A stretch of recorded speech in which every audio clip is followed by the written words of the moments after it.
Bonjour, dans cette vidéo, nous utiliserons quelques outils, nous créerons de nouvelles pages et utiliserons le navigateur de pages, nous sauvegarderons notre fichier ou projet. Il y a trois conditions gagnantes pour utiliser les outils. Premièrement, accéder aux diverses variations d'un outil. Exemple, à tous les types de crayons de l'outil crayon, crayon de couleur, surligneur, etc. Deuxièmement, accéder aux propriétés de chaque outil, couleur, type de trait ou de contour, etc. Troisièmement, ne pas oublier de reprendre l'outil de sélection, la flèche, lorsqu'on en a terminé avec un outil. Appliquons ces conditions gagnantes sur quelques outils. L'outil crayon. Premièrement, les différents choix de crayons. Deuxièmement, les propriétés de l'outil crayon. Choix rapide d'une couleur, la couleur du trait de crayon, le style de trait comme épaisseur, type de trait, forme du début du trait et forme de fin du trait. Puis, la transparence du trait.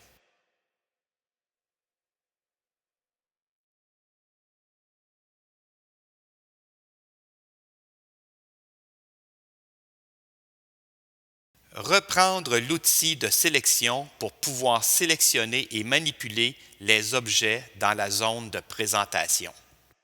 L'outil Forme. Premièrement, les différents choix de forme.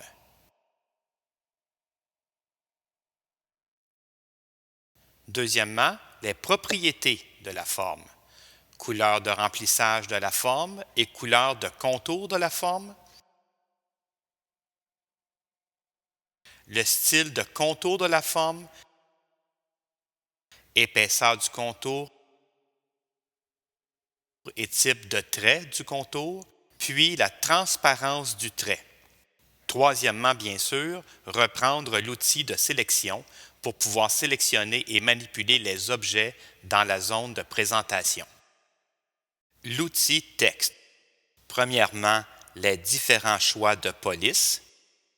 Deuxièmement, les propriétés du texte, dimension de la police.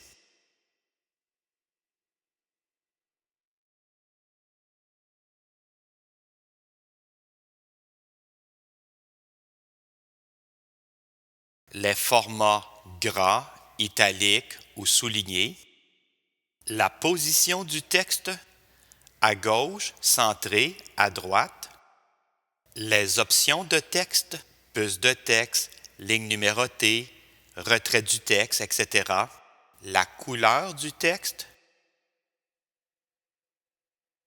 et la transparence du texte si nécessaire. Troisièmement, bien sûr, on reprend l'outil de sélection. Maintenant que nous pouvons insérer des objets dans la zone de présentation, nous pouvons ajouter ou répartir les éléments de l'activité ou du projet sur différentes pages. J'ouvre le navigateur de pages. Nous voyons qu'il y a actuellement une seule page à notre projet. Je clique sur le bouton Page plus pour ajouter 3 autres pages au projet. Je sélectionne la page 1. Je dessine un trait.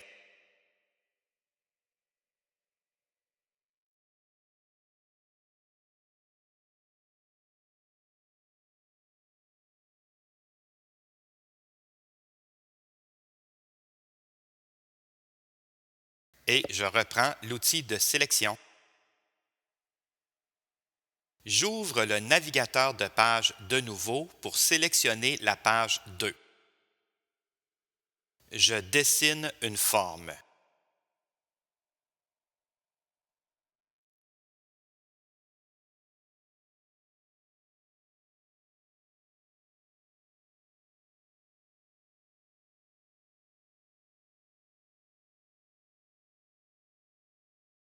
Je reprends l'outil de sélection. J'utilise encore le navigateur de page pour écrire un texte dans la page 3.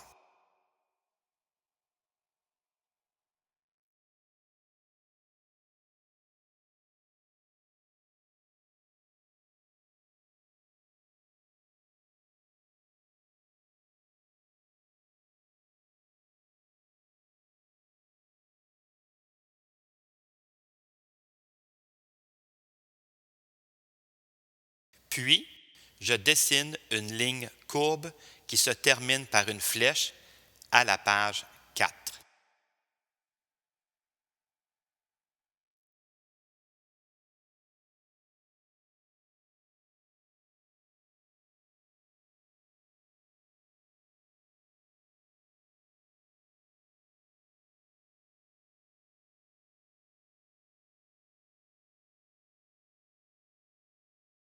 Pour terminer, je sélectionne la page 2 dans le but de la supprimer en utilisant le raccourci Page X. Maintenant que mon projet ou fichier est terminé, je choisis le menu Fichier et Enregistrer sous pour sauvegarder mon projet. Attention, la meilleure façon que le TNI devienne notre ami lorsqu'on est en classe avec les élèves, c'est d'avoir un très bon système de classement de nos projets et de nos ressources sur notre ordinateur. C'est une des forces du TNI d'avoir nos ressources à portée de main. On s'en reparle dans les prochaines vidéos.